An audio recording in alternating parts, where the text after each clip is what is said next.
예수님 일행이 여리고 성에 이르렀다가 이윽고 여리고 성문을 나서서 예루살렘으로 향하는 길에 오릅니다. 예루살렘은 해발 750m이고 여리고는 해수면보다 250m쯤 낮은 곳에 있습니다. 그래서 여리고에서 예루살렘으로 올라가려면 750m가 아니라 실제로는 1000m나 올라가야 합니다. 그런데다 그 길은 아주 험한 산길이어서 그 당시에는 산적들이 출몰하기도 했던가 봅니다. 그래 누가복음 10장을 보면 예수님이 말씀하신 선한 사마리아인의 비유가 나오는데 그 비유는 이렇게 시작합니다.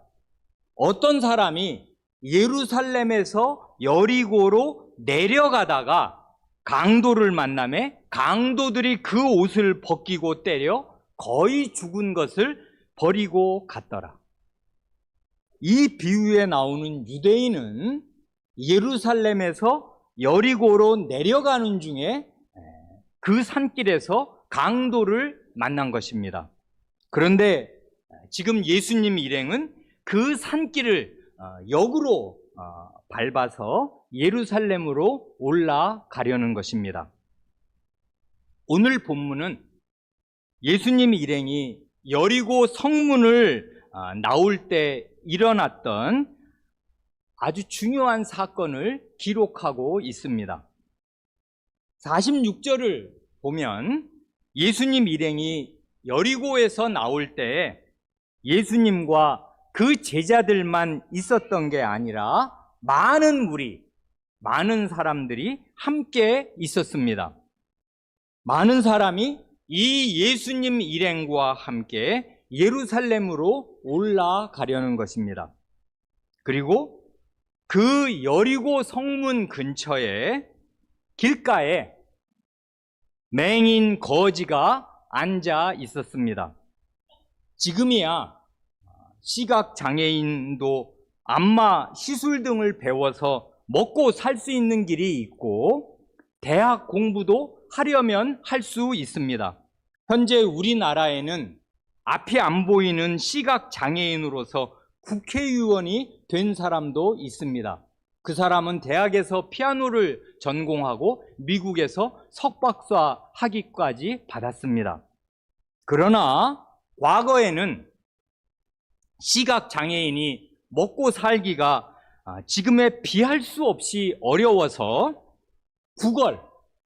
구걸로 연명하는 경우가 많았습니다. 그렇게 구걸을 해야만 하는 맹인으로서는 많은 사람들이 드나드는 성문 근처에 있는 것이 유리할 것입니다. 유동인구가 많으니까요. 그래 그 당시에는 맹인이나 중증 장애인이 성문 근처에서 구걸을 하는 경우가 흔히 있었습니다. 나중의 일입니다마는 사도행전 3장을 보면 예루살렘 성전의 미문, 그 문 이름이 아름답다, beautiful이에요. 미문이라는 문 앞에서도 태어나면서부터 못 걷게 된 사람이 앉아서 구걸하고 있었습니다. 그런데 이 여리고성은 성 자체도 클 뿐 아니라 여기가 바로 예루살렘으로 올라가는 중요한 길목이기도 해서 항상 많은 사람들이 지나다녔습니다. 거기에 앉아있던 그 맹인은 시각이 없는 대신에 청각이 발달해서 소리를 아주 잘 들을 수 있는데 그날따라 사람들이 웅성웅성하는 소리가 들렸습니다. 무슨 일인가 물어보았더니 나사렛 예수가 지나가신다 합니다. 누가복음 18장에 병행꾼을 보면 그렇게 나와 있습니다. 사람들이 예수님을 가리켜 나사렛 예수 라고 부르는 이유는 예수라는 이름이 그 당시에 아주 흔한 이름이어서, 이게 구약식으로 하면 예수와 여호수아잖아요. 그래, 옛날 그 조상들의 이름을 따라서 이름들을 많이 지었고, 여호수아는 워낙 중요하고 유명한 사람이라 그 이름을 따서 이름을 다 지어서 예수라는 이름을 가진 사람이 많으니까 변별을 하기 위해 이름 앞에 출신지를 붙이는 것입니다. 나사렛 출신 예수 하면은 훨씬 이제 변별이 잘 되잖아요. 예를 들면 마리아라는 이름도 미리암, 이게 그런 이름이 흔하니까 막달라 마리아 해서 막달라라는 그 출신 지역을 앞에 붙이기도 하고, 시몬은 시므온 지파 아니에요. 시몬이라는 이름도 워낙 흔하니까 구레네 시몬, 구레네 사람 시몬, 이런 식으로 부르는 식입니다. 마태, 마가, 누가의 세 공관복음서가 모두 이 중요한 사건을 기록하고 있는데, 유독 마가 선생만 이 맹인의 이름을 기록합니다.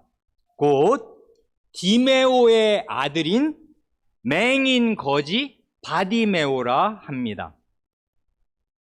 이 사건이 마가복음에 기록된 치유 이적으로는 마지막 사건인데, 치유받은 사람의 이름을 밝히는 유일한 사건이기도 합니다. 그전에는 그냥 시몬의 장모라든지 가버나움의 한 중풍병자라든지 또는 회당장 야이로의 딸, 아니면 12해를 혈루증으로 앓는 한 여자 하는 식으로 환자 자신의 이름은 안 밝힙니다. 그런데 여기에는 치유받은 환자 본인의 이름이 딱 나오는 것입니다. 이런 걸 보면 마가 선생은 바디메오라는 이 사람을 중요한 인물로 다루고 있는 것입니다. 그렇지만 가만히 생각하면 이 바디메오라는 이름은 독립된 고유명사라고 하기에는 조금 모자란 듯한 애매한 이름이기도 합니다.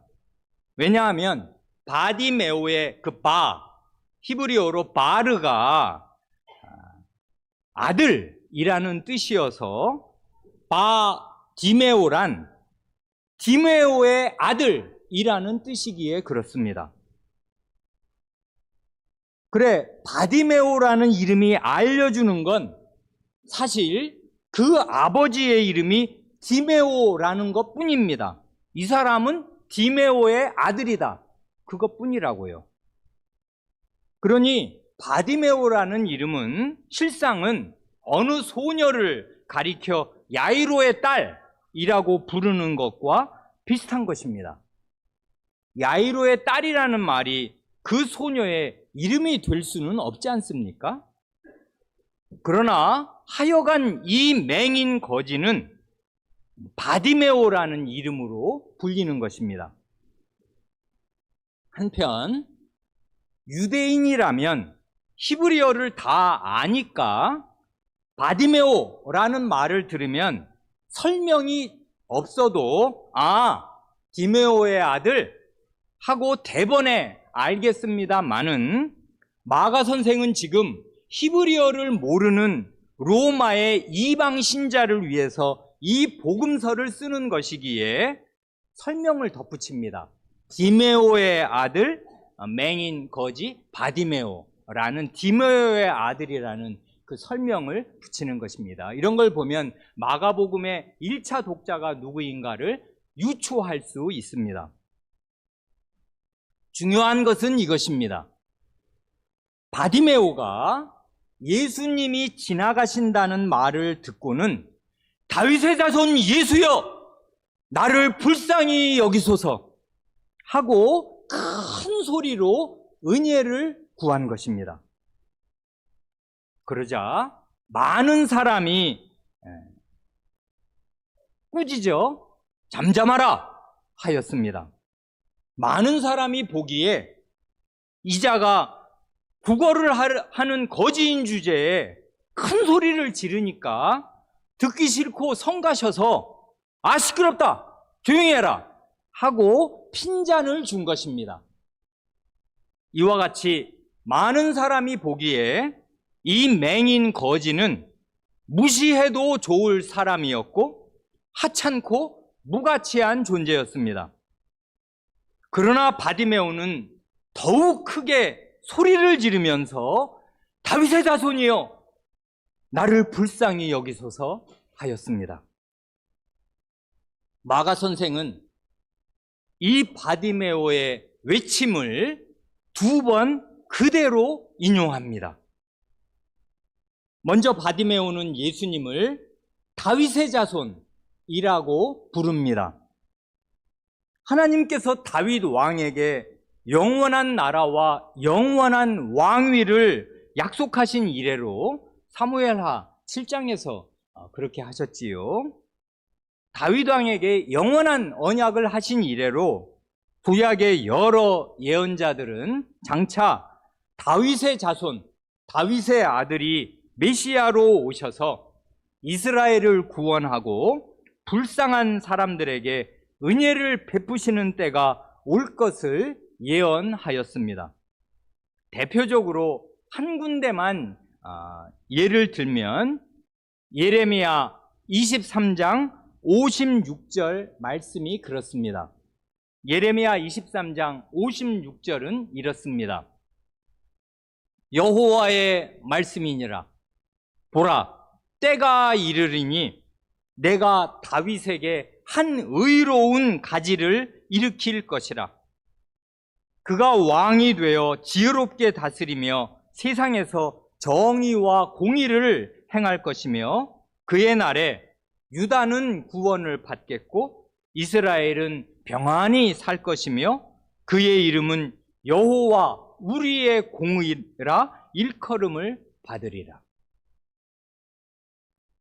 여기 의로운 가지란 한 나무로 비유해서 이 다윗이라는 이 언약을 받은 거대한 나무에 가지가 난다 하니까 이 가지는 말하자면 나무로 보면은 자시가 아니에요. 그래서 다윗에게 가지가 난다.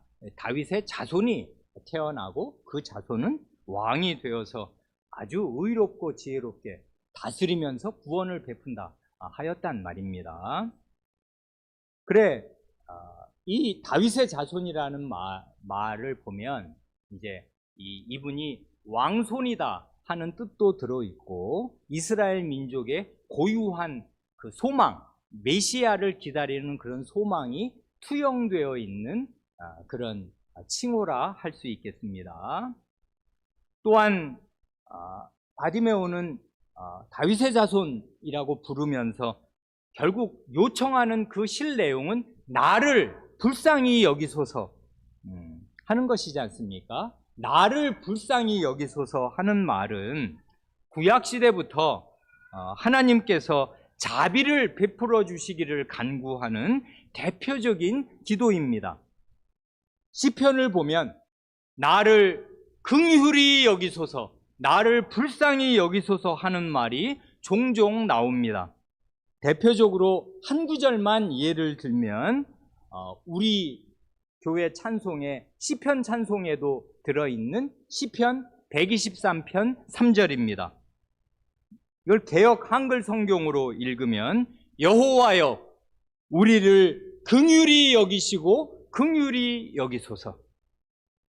여기에 긍휼히 여기소서, 불쌍히 여기소서를 개역 개정에서는 은혜를 베푸소서, 우리에게 은혜를 베푸시고 은혜를 베푸소서라고 번역했는데 결국 같은 말입니다. 하나님께서 죄인인 연약한 우리에게 은혜를 베푸시는 것이 곧 우리를 불쌍히 여기시는 것입니다.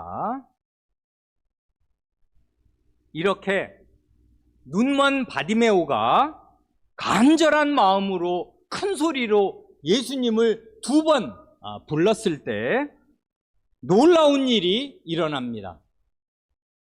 예수님이 가던 길을 딱 멈추시고서 그를 부르라 하신 것입니다.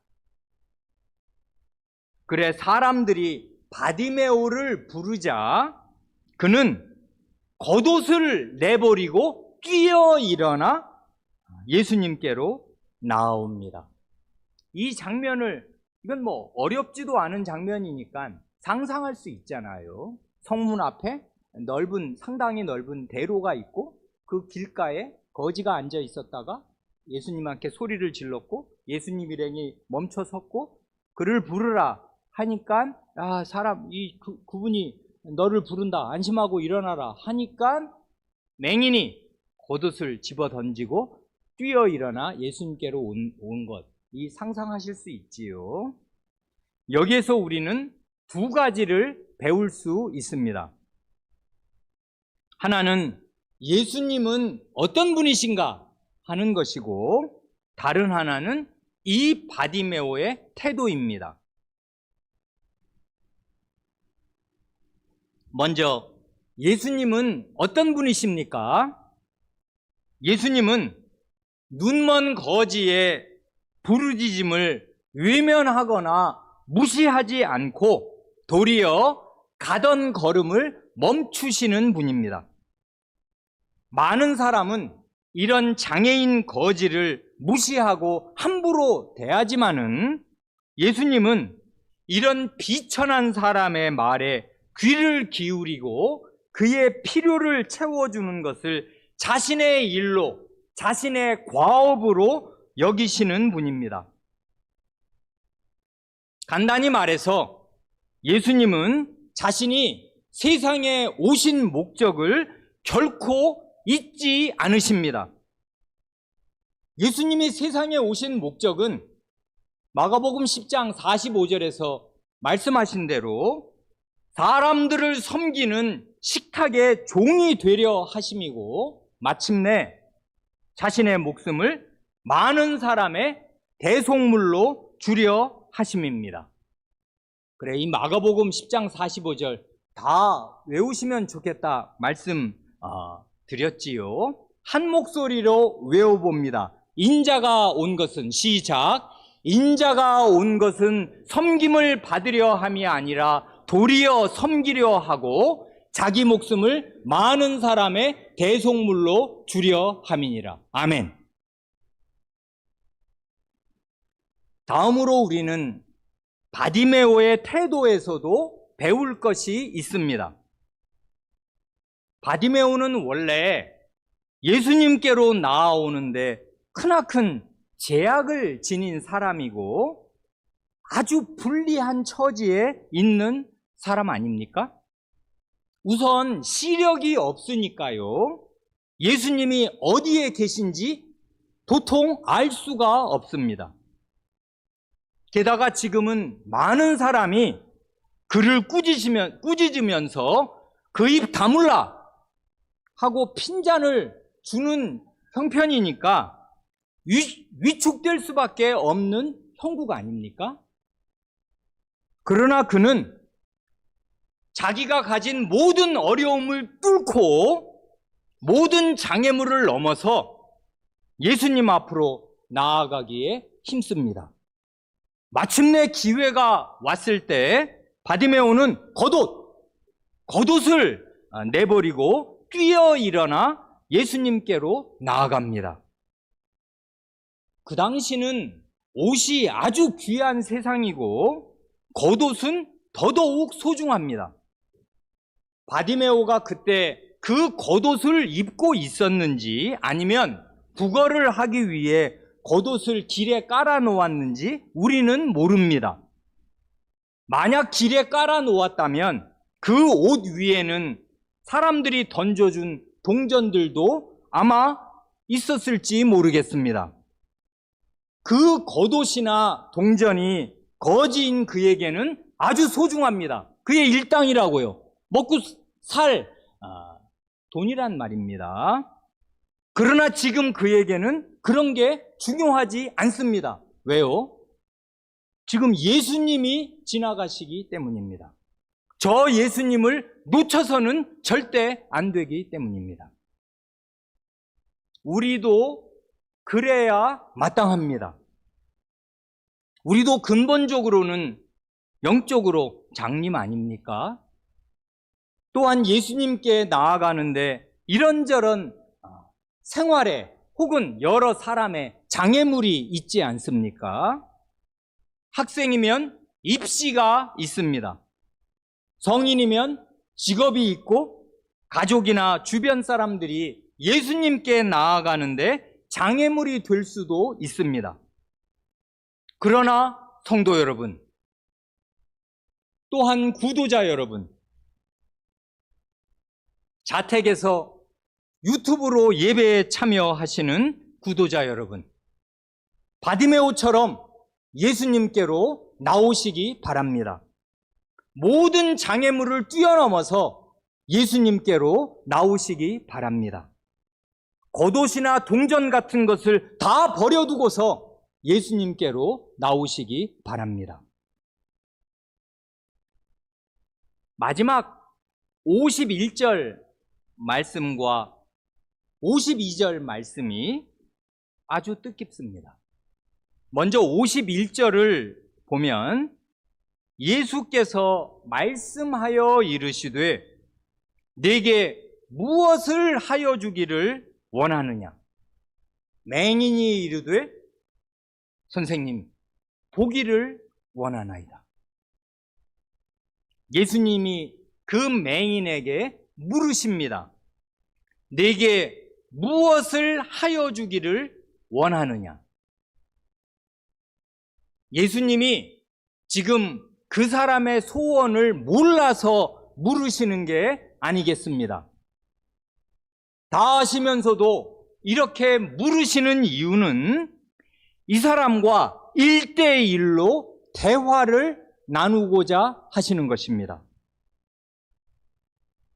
그러니 이런 질문은 이 비천한 사람을 인격적으로 대우해 주시는 것이요, 이 사람으로 하여금 자기 속에 있는 소원을 직접 예수님께 털어놓게 하시려는 것입니다.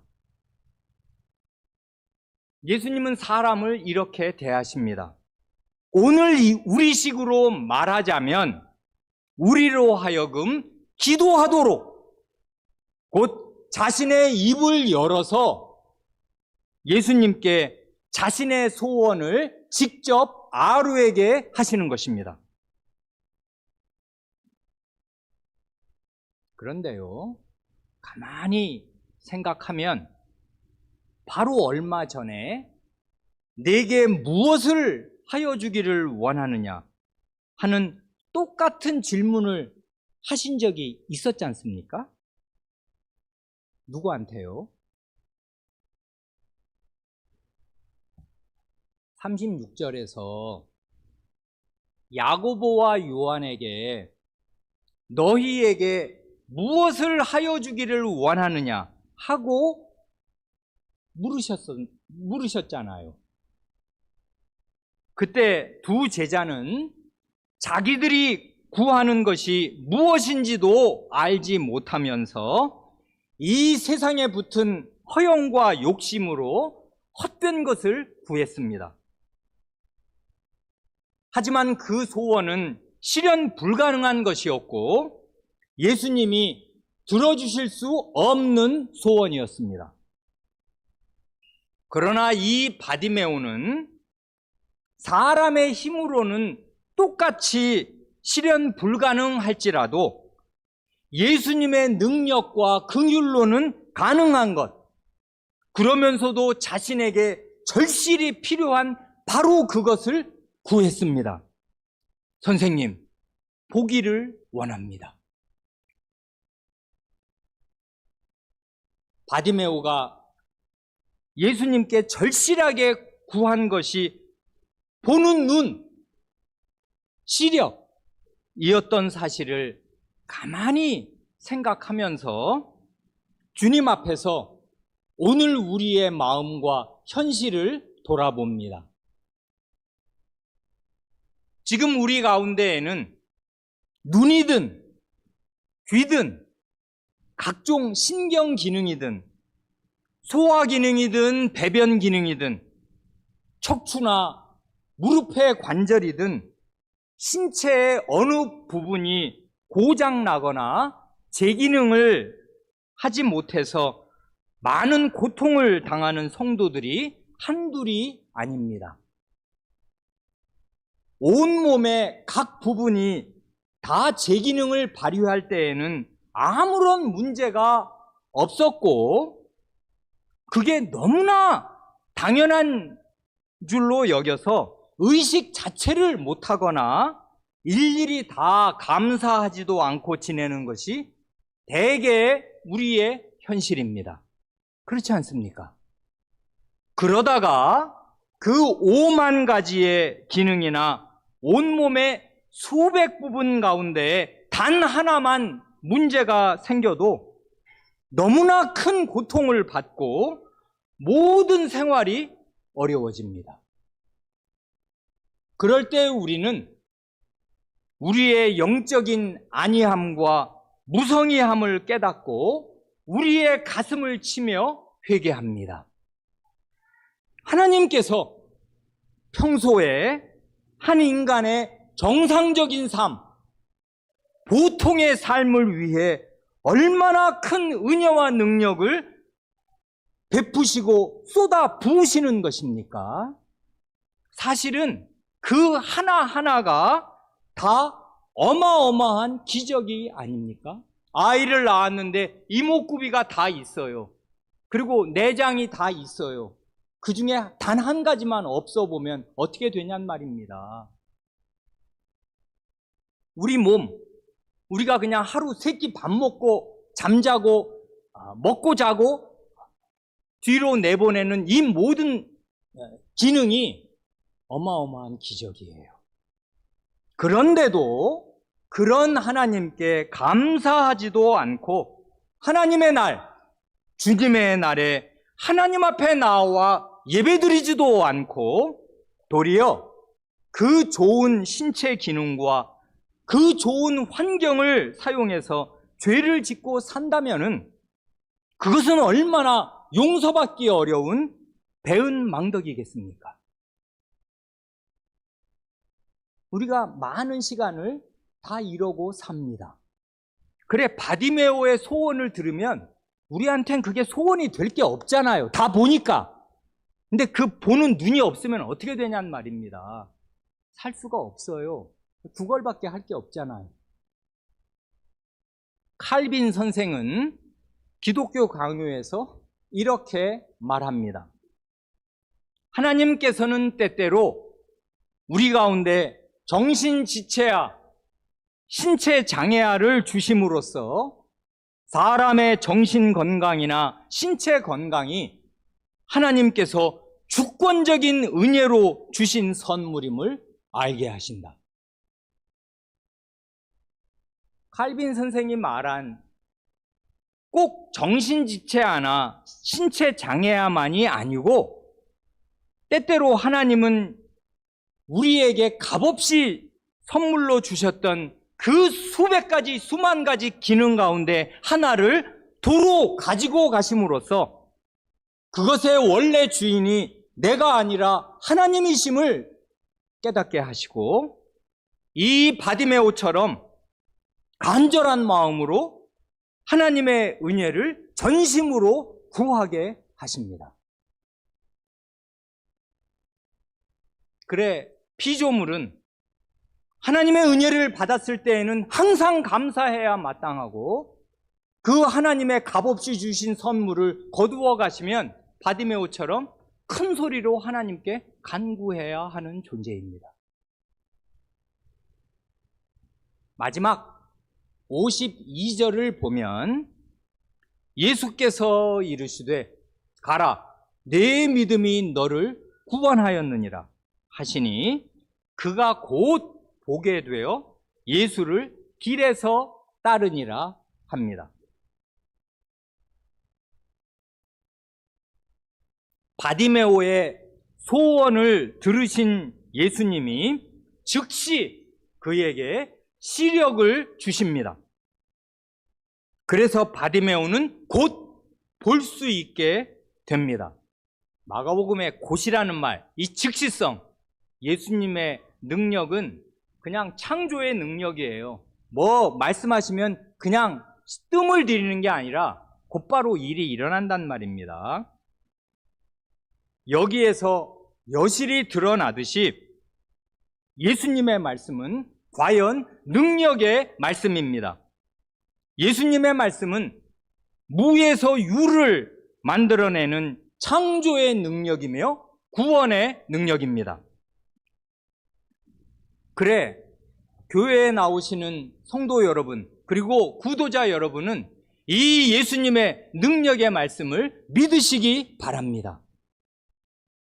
그런데 예수님은 바디메오에게 내 믿음이 너를 구원하였다 하고 말씀해 주십니다.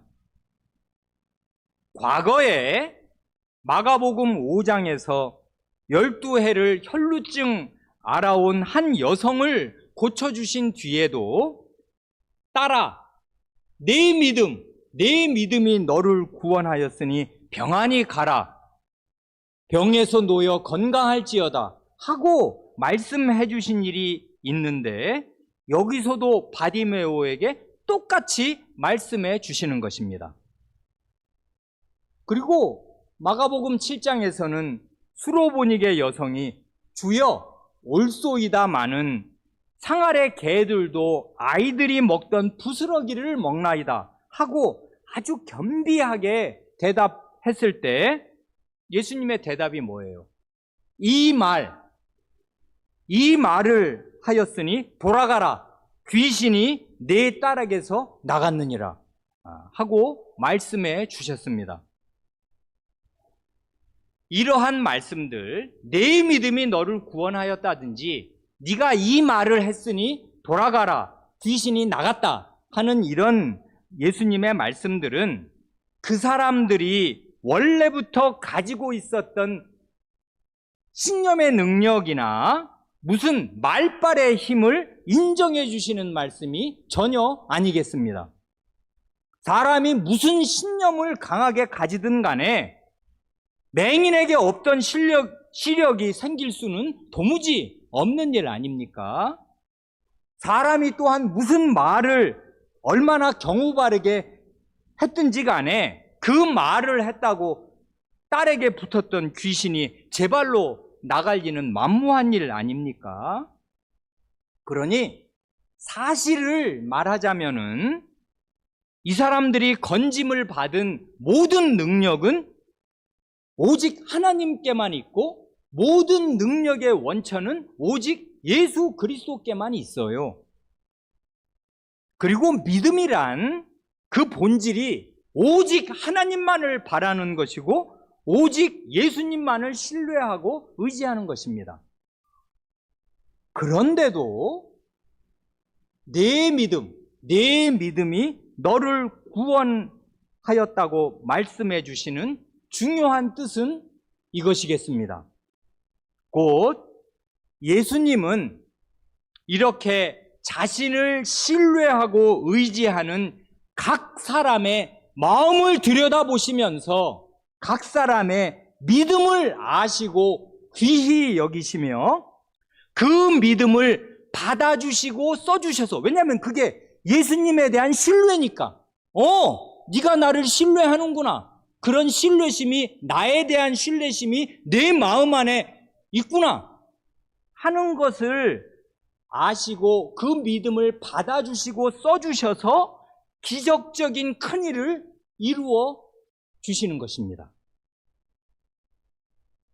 그러니까요, 이런 놀라운 치유의 이적은 그냥 예수님 안에 내장된 능력을 기계적으로 무차별로 발산하시는 게 전혀 아니고 예수님과 그 상대방 사이에 대화와 신뢰가 오가는 인격적인 관계 속에서 일어나는 것입니다. 달리 표현하면 예수님이 우리의 소원과 기도를 들어주실 때 그 모든 은혜와 능력은 오직 예수님께로부터 오는 것이지만은 그렇다고 해서 우리는 목석처럼 그저 가만히 있으면 되는 게 아닙니다. 진실하고 간곡한 믿음으로 예수님을 신뢰하고 의지하면서 그 믿음을 표현해야 하는 거예요. 예수님도 목석이 아니고 우리도 목석이 아니란 말입니다. 말해야 해요. 기도해야 한단 말입니다. 제 소원은 이것입니다. 예수님, 제 마음의 소원을 들어주세요 하고서 말을 해야 된단 말입니다. 그리고 그러면 말을 하기 전부터 우리 마음을 속속들이 꿰뚫어 보시는 예수님이, 오냐? 네가 나를 신뢰하니 내 믿음이 너를 구원하였다 하여 주시면 일이 해결되는 것이에요. 그럴 때 내 믿음이라고 해서 내 안에 무슨 어떤 신념의 능력이 있는 것이에요? 그게 아니고 내 마음에 있는 건 예수님을 의지하는 마음이잖아요. 그리고 그걸 나는 예수님께 나아가서 말씀드렸고 예수님은 그 말씀을 들으신단 말입니다.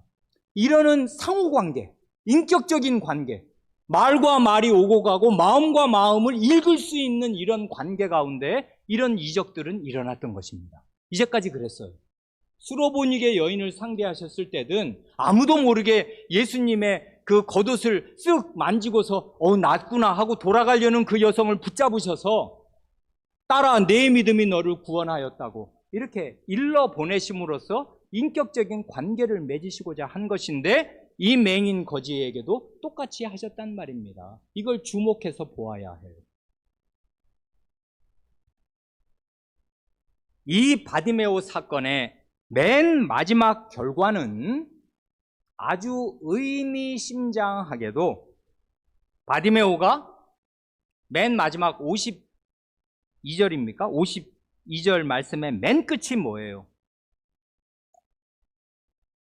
예수를 길에서 따르니라.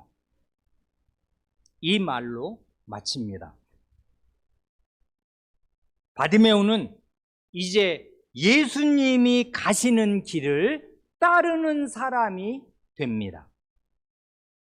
그 길은 예루살렘으로 가는 길이요, 궁극적으로는 십자가로, 골고다로 이어져 있는 길이겠습니다.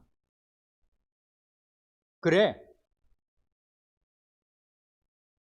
바디메오가 시력을 가지게 된 이후로 예수님의 등을 바라보면서 예루살렘으로 올라가는 그 1000m 고지를 오르게 됩니다.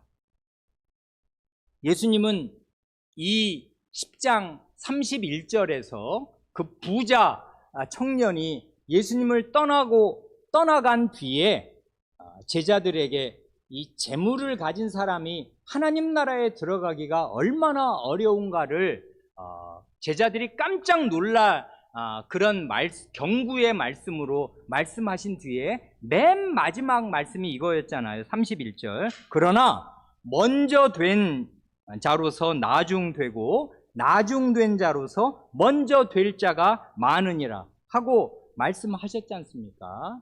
이 말씀이 신약성경에 3번쯤 나오는데 각각 이 말씀이 인용된 맥락이 조금씩 달라요. 그러니까 이 말씀은 그냥 먼저 된 자가 나중되고 나중된 자가 먼저 된다 하니까 굉장히 여러 경우에 적용될 수 있는 말씀이어서 복음서 기자들은 자기의 그 문맥에 맞게 이 말들을 여기저기에 인용하는데, 이 말씀이 바디메오를 생각하면 이 말씀이 사실이에요. 그의 이제까지 예수님을 만나기 전까지의 그의 생애는 얼마나 나중된 자였겠습니까? 꼬레비 중에 꼬레비잖아요. 이 사람보다 더 가난한 사람, 이 사람보다 더 불쌍한 사람, 이 사람보다 더 하찮은 사람은 이스라엘에 별로 없잖아요. 장님이에요.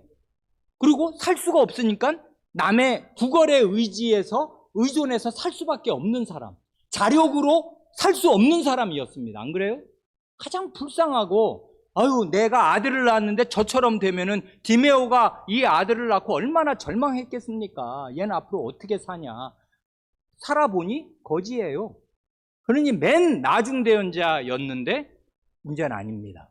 예수님을 만나고 나서 자기의 소원을 아뢰고 소원을 들으심을 얻고 나서 이 사람의 인생이 완전히 역전됐어요. 그래서 예수님을 따르는 사람들이 되었습니다. 그 당시에 먼저 된 자들 누구 있습니까? 대제사장과 서기관들과 이 맹인을 비교하겠습니까? 대제사장들은 화려하기가 이루 말할 수 없는 대저택, 궁궐 같은 저택에서 사는 그 나라의 최고 권력자요 엘리트입니다.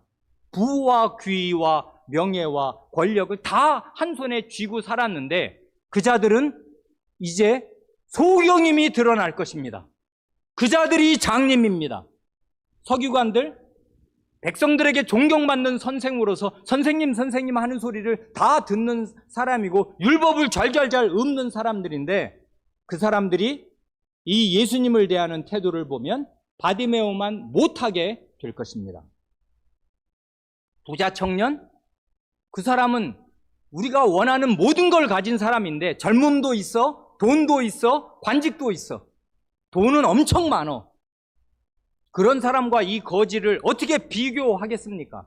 그런데 그 사람은 예수님을 만나고 분명한 말씀으로 나를 따르라 하시는 말씀을 들었는데 그 많은 재산 때문에 결국 멸망의 길로 돌이켜 갔습니다. 그런데 이 바디메오는 아무 재산이라고는 없고 그날 구걸에서 일당 받아서 살 수밖에 없는 사람인데 이 사람은 천하를 얻었어요.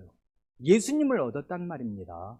먼저 된 자가 나중될 것이고 나중된 자가 먼저 될 것입니다. 핵심은 뭐예요? 예수님에 대한 태도입니다. 예수님에 대한 태도가 그의 모든 것을 바꿉니다. 그가 현재 누리고 있는 것이 무엇이든 그가 이 세계에서 가장 높은 자리에 있든 예수님을 만나서 바른 태도를 취하지 않으면 맨꼬레비가 될 것입니다. 그러나 이 세상의 삶이 예수님의 비유 가운데 나사로라는 이름으로 나오는 그 불쌍한 거지, 그건 아마 이 바디메오보다 더 불쌍했을지도 모르겠는데 앉아 일어날 수도 없어서 헌대를 앓으며 남의 집 대문 앞에 누워서 구걸로 연명하는 그 나사로의 처지가 어떻게 역전이 되는가 생각하면 우리의 자식이 이 세상에서 설령 나사로처럼 살아도 하나님의 말씀을 믿고 예수 그리스도를 참되게 의지하고 살면 그는 먼저 된 자가 될 것이에요. 역전될 것입니다. 이런 믿음으로 자식을 기르지 않으면 자기도 우상숭배자이고 자식도 우상숭배자로 기를 수밖에 없어요. 왜 그러냐면 세상이 무서워. 어떻게 사냐 이 세상. 다 살 수 있어요. 바디메오처럼 살아도 예수님을 만나면 되는 것이란 말입니다. 예수님을 마음에 모시고 살면 되잖아요. 그런데 왜 위축이 되고 왜 벌벌벌 떨면서 아이들 대학 못 가는 걸 마치 지옥에 떨어지는 것처럼 벌벌 떠냔 말입니다. 그렇게 살 필요가 없어요. 먼저 된 자가 나중되고 나중된 자가 먼저 될 것이란 말입니다. 그 관건은 예수님에게 있고 예수님을 어떻게 대하느냐 거기에 달려있는 것입니다. 이게 전 세계 모든 사람의 운명이에요. 이제 마지막으로 시야를 넓혀서 조금 더 넓은 문맥에서 이 사건을 잠깐 바라보고 말씀을 마치려 합니다. 성경은 읽고 또 읽고 그 동심원처럼 한 사건 앞뒤에 있는 말씀들을 자꾸자꾸 읽어야 하는데요.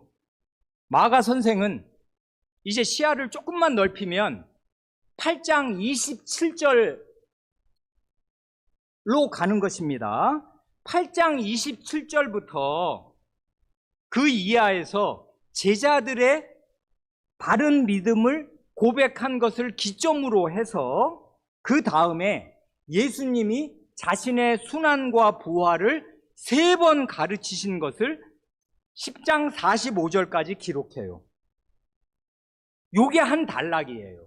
마가복음 전체를 보면 사람들이 나를 누구라 하느냐, 너희는 나를 누구라 하느냐 하면서 물으시고 대답, 제대로 된 신앙 고백을 딱 받으신 다음부터 나는 앞으로 죽고 부활한다, 죽고 부활한다, 죽고 부활한다 하고 말씀하시니 요게 한 세트란 말입니다. 그러니까 마가복음 16장인데 전체는 옛날엔 장절 구분이 없으니까 쭈르르 읽으면 한 단락이 어디냐면 8장 27절부터 10장 45절이 한 단락이에요.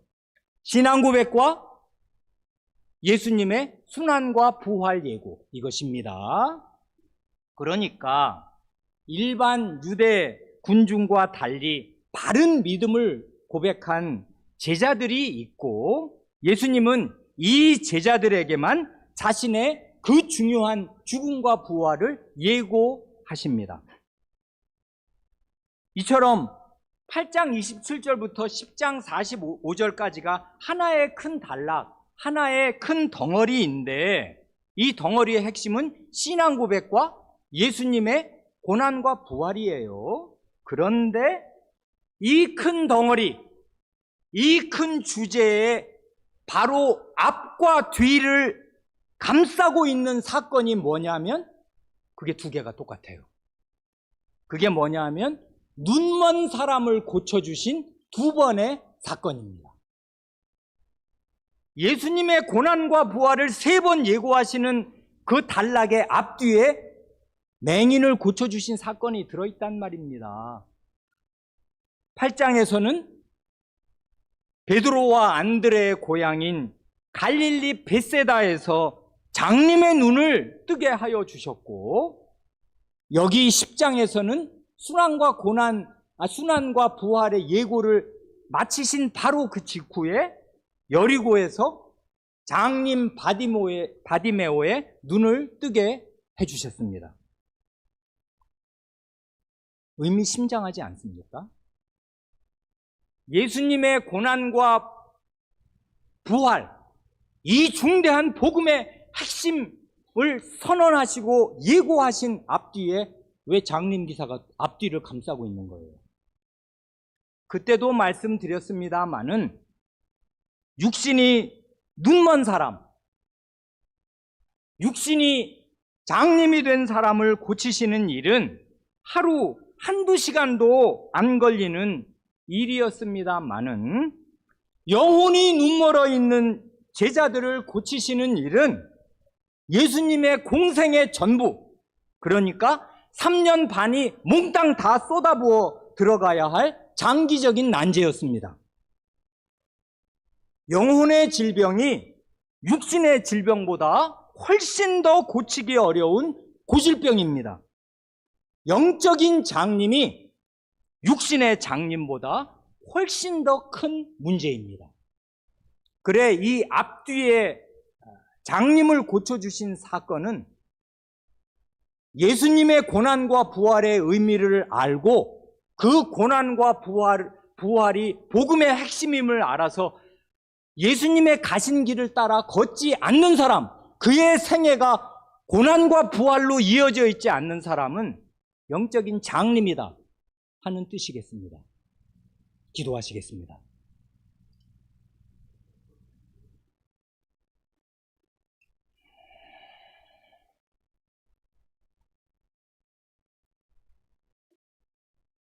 주 예수님, 예수님께서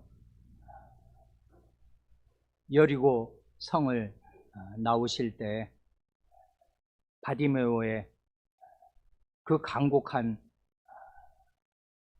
절실한 부르짖음에 응답하시고, 예수님의 마음은 이제 머지않아 닥쳐올 지옥의 고통과 하나님의 진노와 저주에 온통 다 사로잡혀 있어서 그 마음이 무겁고 결연하며 한없이 고통을 겪고 계시는 중인데도 마치 마지막 순간에 피 흘리시면서 한편에 있던 강도를 그 지옥 고통 속에서도 그를 생각하시고 구원해 주신 사랑과 은혜를 베푸셨듯이 예루살렘으로 이제 오르시는 바로 그 중대한 길에서 그 걸음을 딱 멈추시고는 이 맹인에게 시력을 주셨을 뿐 아니라 이 바디메오가